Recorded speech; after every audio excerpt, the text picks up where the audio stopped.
welcome to my views on news. I am back with another video. Firstly, some pictures, videos for you from Adi Daero town of Tigray. Tragic scenes are being seen in the town where it seems airstrike was conducted, not drone strike on Mescal on Tuesday.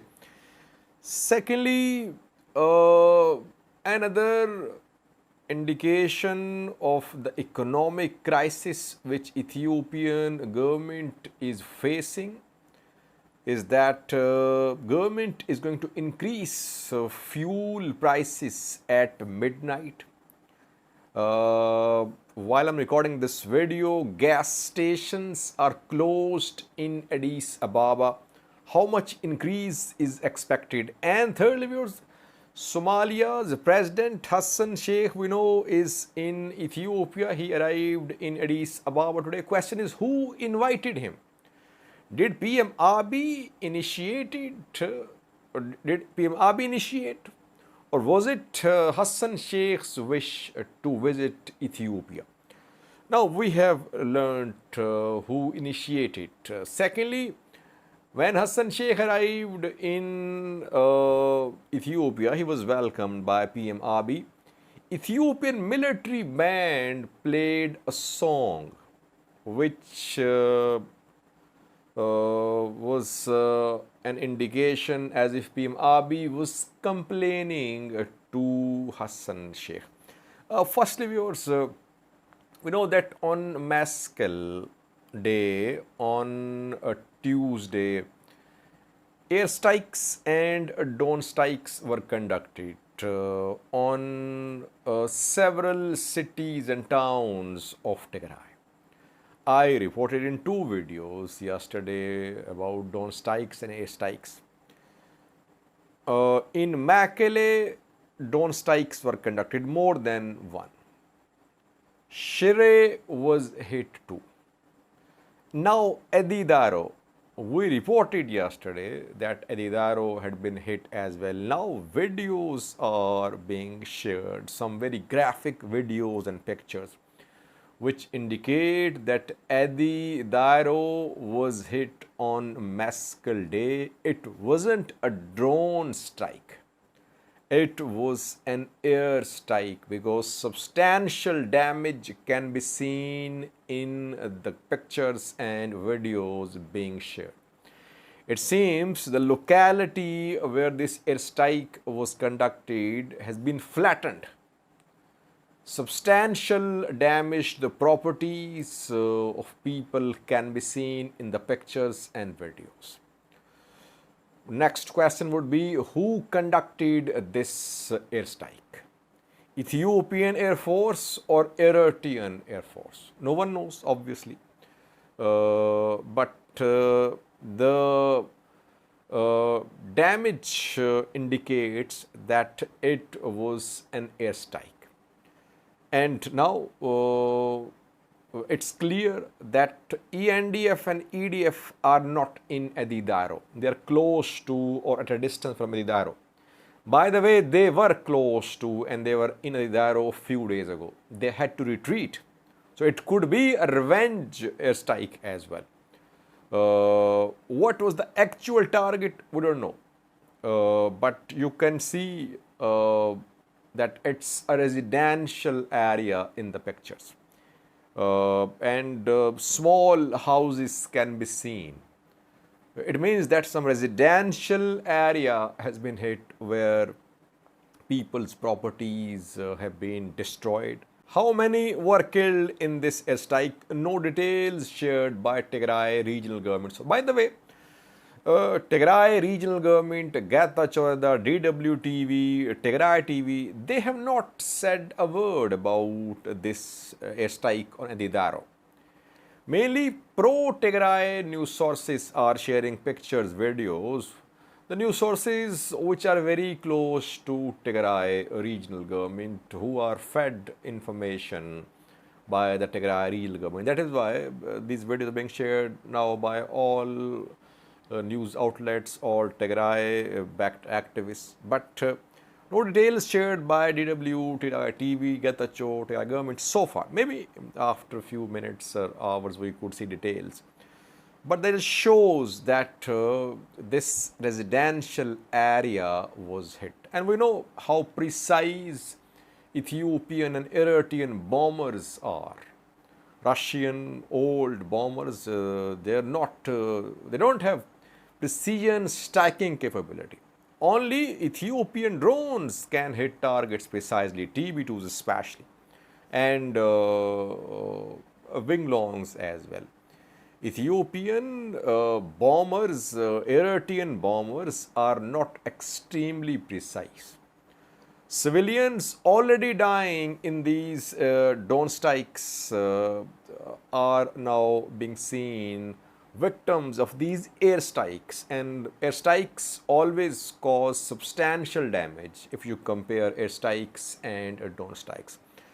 No statement from Ethiopian federal government so far. Tigray activists are accusing Eritrea that it was an Eritrean bomber which carried out this airstrike. We have no information if it was an Eritrean or Ethiopian plane. Obviously, an airstrike has been conducted on Adi Daero in Tigray. Secondly, viewers, another sign of growing economic crisis in Ethiopia, that fuel prices are going to be increased at midnight. Fuel stations in Addis Ababa have been closed because the price is going to be increased. That is why petrol pump owners, they closed and they stop selling of fuel, because after midnight they'll start selling at new price. That is why fuel stations are closed in Addis Ababa. Most fuel stations, gas stations are closed, and at midnight prices will be increased. How much will be the increase? Reportedly 20% increase will be announced by the government after 1 to 2 hours. New prices could be around 60 birrs for 1 liter of diesel and 57.05 for petrol. Whenever these developing, underdeveloped countries are unable to increase their tax collection, they impose indirect taxes. This is a form of indirect taxation. Increase of petrol prices, electricity prices, these are indirect taxes. We see that in Pakistan as well, that government, whenever it is in a crunch, economic crunch, it is unable to collect taxes, it increases fuel prices. That is easy to do, easy to collect, no machinery needed. But if you target increase in tax collection, directly tax collection increase is difficult for these governments. Those governments have no effective tax collection departments and machinery. Corruption as well, one of the reasons. So once again, Ethiopian people will suffer. Already suffering because of high fuel prices, high food prices as well, unemployment, inflation.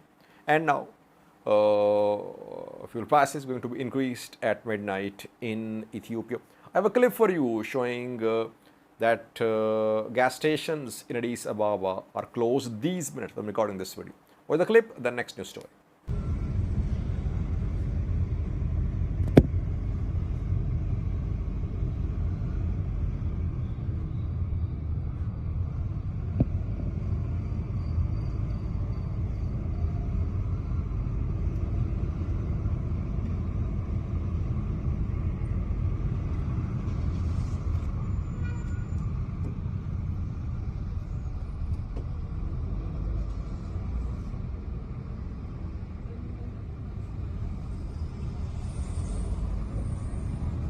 Lastly, viewers, Somalia's President Hassan Sheikh has at last arrived in Ethiopia. In the previous video, I reported that Hassan Sheikh had landed in Addis Ababa, Ethiopian capital, warmly welcomed by PM Abiy. PM Abiy himself welcomed him at Bole Airport.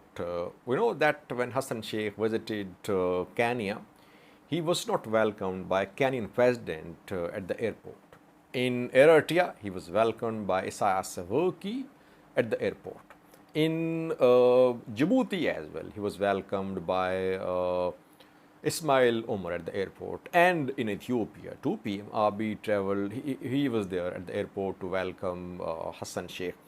Who initiated this visit? Because there were tensions between Ethiopian and Somalia's leadership.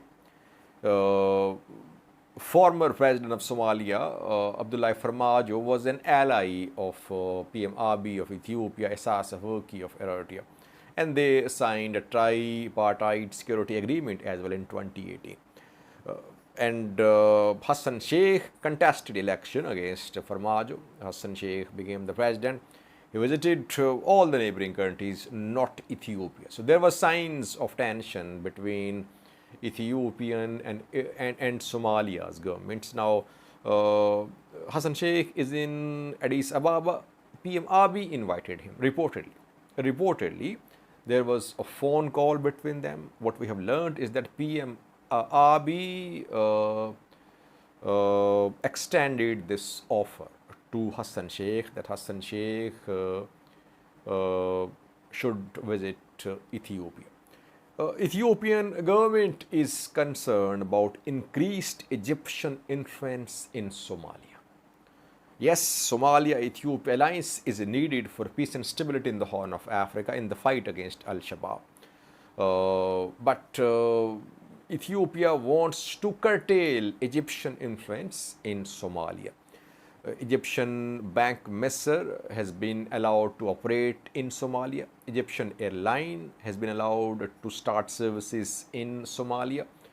Ethiopian Airlines and Turkish Airlines are two airlines operating in Mogadishu. Now, third airline would be Egypt Air. And Egypt sent two planes carrying aid to Somalia a few days ago. Somalia's injured soldiers in the ongoing offensive against Al-Shabaab are being transported to Egypt for medical treatment. So, Ethiopia is concerned about increased Egyptian influence in its neighborhood. That is why it's one of the reasons behind PM Abiy's invitation to Hassan Sheikh to visit Ethiopia. But overall, it's a very positive development. The two countries should be on good terms for peace and stability in the Horn of Africa. When Hassan Sheikh arrived at the airport and he was welcomed there, military band played some songs. A military band played a song which is called Kine Gar Dara, Kine Gar Daran, a Somali song which is translated as who among us is wrong? So it was a sort of complaint from PM Abiy to Hassan Sheikh, Somalia's president. Overall, it's a very positive development. The two leaders have met in Addis Ababa. Thank you for watching.